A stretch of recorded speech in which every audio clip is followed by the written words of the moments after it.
C'est le journal du télétravail. Vous passerez me voir dans mon bureau, voilà une phrase qu'on n'entendra peut-être bientôt plus, car les bureaux tels que nous les connaissons sont appelés au minimum à évoluer, voire à disparaître. Alors, pas totalement, comme nous l'expliquait Sarah Proust, invitée d'un précédent épisode de notre podcast, sauf peut-être pour le traditionnel bureau individuel fermé, celui du chef. Alors, quel avenir pour le bureau, lieu physique et de rencontre ? Eh bien, c'est le sujet de cet épisode du Journal du télétravail, le podcast du magazine Management. Quel avenir pour le bureau ? On en parle aujourd'hui avec Pierre-Alexandre Pillet, fondateur de Sowen, société spécialisée dans l'aménagement et le réaménagement de bureaux. Bonjour. Bonjour. Alors pour vous qui aménagez des bureaux, qu'on parle de la disparition du bureau, ça doit pas être une bonne nouvelle, si ? C'est sûr que si on l'annonce comme ça, c'est clairement pas une bonne nouvelle. Et ça a pu être une de nos réflexions d'ailleurs, de penser à cette situation de Covid et surtout post-Covid, à savoir est-ce que le bureau existera à l'avenir. Et en fait, la situation donc post-Covid nous a fait changer d'avis puisque les entreprises se sont posées des questions, en effet, sur quel était le rôle de leur bureau, mais elles ont trouvé quand même qu'il y avait un intérêt à avoir son poste de travail, son bureau de demain, mais évidemment dans une autre dimension et sur un autre rôle. Et c'est ça qui a fondamentalement changé post-Covid. Oui, à tel point d'ailleurs que vous ne vous présentez plus comme aménageur de bureau, mais sur votre site comme créateur de lieux de vie. Exactement, c'est une très bonne remarque. Il y a quelques années, on s'appelait aménageur de bureau, on posait des cloisons, limite, il y a une quinzaine d'années, 20 ans. Et puis au fur et à mesure, donc aménageur de bureau et maintenant créateur de vie. Alors pourquoi ? Parce qu'il y a une porosité qui s'est instaurée entre la vie personnelle et le monde du bureau. En fait, on travaille aujourd'hui n'importe où, on a cette opportunité-là, chez soi, dans un café, dans un Starbucks, au bureau, dans un coworking, un co-living. Aujourd'hui, les solutions sont multiples et en fait, nous, on crée davantage un lieu de vie qui doit être plutôt le lieu de l'entreprise de demain, contrairement au lieu de travail tel qu'il a été conçu jusqu'à aujourd'hui. Alors, lieu de vie, ça veut quand même pas dire que vous êtes pour qu'on dorme au bureau. Pas encore, mais on peut extrapoler avec des lieux de détente qui sont propices justement, alors pas qu'au repos, mais à l'échange, voilà. Et si vous voulez, le siège social de demain, ou en tout cas tel qu'il est en train de se construire aujourd'hui, est un siège social qui, par nature, est plus petit parce qu'il répond à des mécanismes de télétravail et donc d'occupation moins importantes. Mais en termes d'image, il est davantage un lieu qui va porter haut et fort les valeurs de l'entreprise, un lieu de regroupement, de collaboration, d'échange, où on a envie de revenir. Et c'est ça les enjeux majeurs de demain pour ce qu'on va appeler l'environnement de travail, qui n'est plus que du travail d'ailleurs. Alors on va voir comment ça se traduit concrètement dans les aménagements, les choix même de décoration et même les mètres carrés occupés. Mais avant quand même une question pour rester sur cette idée de lieu de vie. Est-ce que c'est pas un peu paradoxal de vouloir faire du bureau un lounge ou un salon qui ressemble à la maison quand justement on a pu souffrir pendant le confinement de travailler chez nous et qu'il n'y ait plus ces frontières entre vie pro et vie perso? Est-ce que là ça ne crée pas une grande confusion de vouloir faire que le bureau ressemble à son chez-soi finalement? Votre remarque est assez pertinente. Néanmoins, le côté non convivial du bureau ne doit plus exister, c'est-à-dire qu'on se retrouvait dans un espace très cloisonné, ressemblant beaucoup à du bureau, et je dirais un facteur un peu démotivant. Les gens ont envie de retrouver quand même quelque chose qui est rassurant, mais en effet, on n'est pas forcément dans le comme à la maison, on est plutôt dans un lieu qui doit sacraliser un peu l'échange avec ses collaborateurs, avec les gens avec qui on travaille, parce que pendant la situation Covid, on a quand même eu une distance sociale qui a été compliquée à gérer, et finalement les gens, pourquoi ils ont envie de revenir au bureau in fine, c'est pour revoir les gens avec qui ils travaillent. Et donc ça se traduit comment alors concrètement dans les aménagements? C'est plus d'espaces collectifs de réunion, de création, d'échange, que de bureaux finalement où on pose juste son ordinateur pour travailler pendant 8 heures? Ce qui est clair, c'est qu'aujourd'hui, à l'heure où on peut travailler de chez soi et produire de chez soi, on va privilégier le travail, on va dire, de production ou de rédaction plutôt dans un espace calme. Et alors, potentiellement, ça peut être chez soi, puisqu'on est soi-disant un peu plus au calme, mais pas que. Il y a des gens qui ont des contraintes aussi, Petits espaces, ouais. on va dire, familiales, exactement, de petits espaces. Donc, du coup, il faudra quand même conserver des espaces de production au sein même de l'entreprise.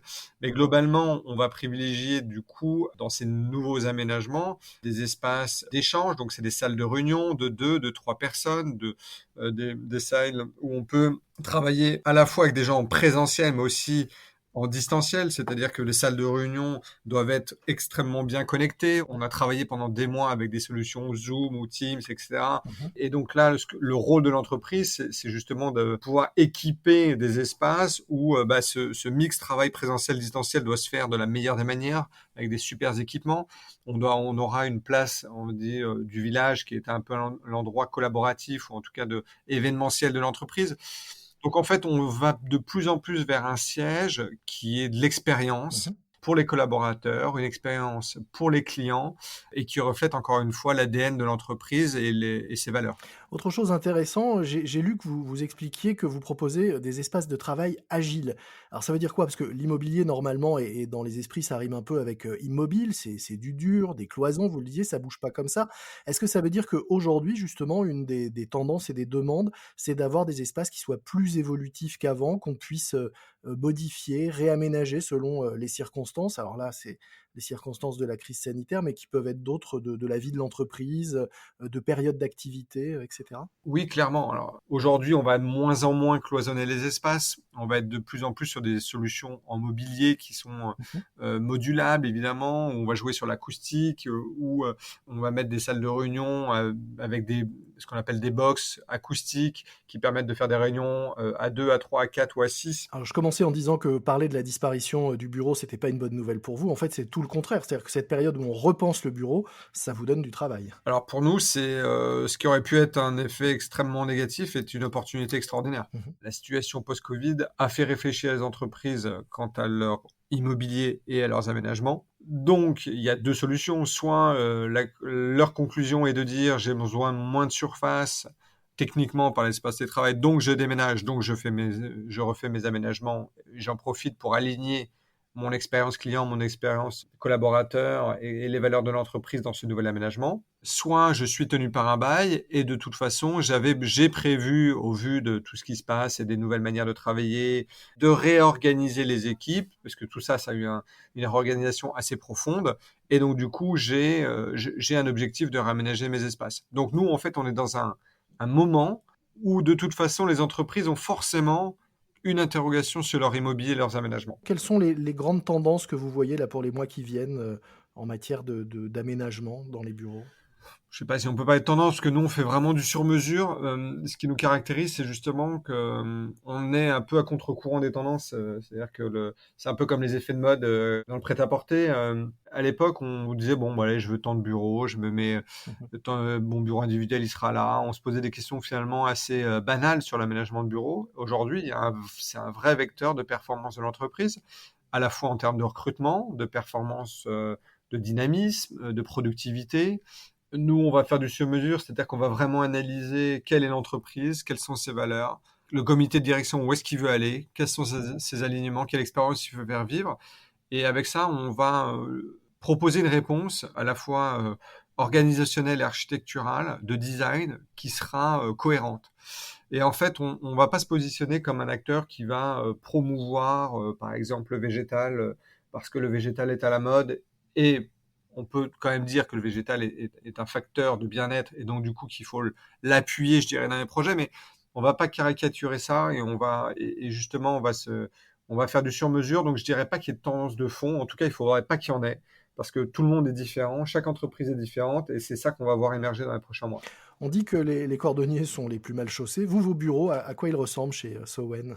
Alors, c'est une très bonne remarque. Bah, comme toutes les entreprises, on est en train de réfléchir à notre prochain bureau. Mmh. Et donc, du coup, nous sommes en pleine réflexion là-dessus. On doit aménager nos nouveaux bureaux au premier trimestre 2022 dans une réflexion qui est exactement celle que je viens de citer, c'est-à-dire un lieu qui doit être un lieu de vie, qui doit être correspondre à nos valeurs et à notre ADN. Et en fait, ce qui est vrai, c'est que travailler sur soi est bien plus compliqué que travailler pour les autres et que dans ce cadre-là, je crois qu'on galère un peu plus que les autres.